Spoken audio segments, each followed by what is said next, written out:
প্রথম সপ্তাহ পর্যন্ত এই বৃষ্টি বলয় সক্রিয় থাকতে পারে। বিশেষ করে সিলেটি বিভাগে ভারী বর্ষণের সম্ভাবনা রয়েছে। পাশাপাশি ময়মনসিংহ, ঢাকা, রংপুর ও চট্টগ্রাম বিভাগেও এর প্রভাব পড়তে পারে।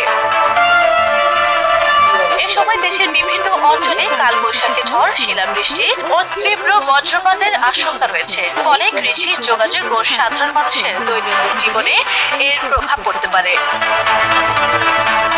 বিশেষজ্ঞরা বলছেন, এই পরিবর্তনশীল আবহাওয়ার মধ্যে সবাইকে সতর্ক থাকতে হবে। অপ্রয়োজনে বাইরে না যাওয়া, বজ্রপাতের সময় নিরাপদ স্থানে আশ্রয় নেওয়া এবং কৃষকদের দ্রুত ফসল ঘরে তোলার পরামর্শ দেওয়া হয়েছে। আর ইসলাম এনটিভি অনলাইন।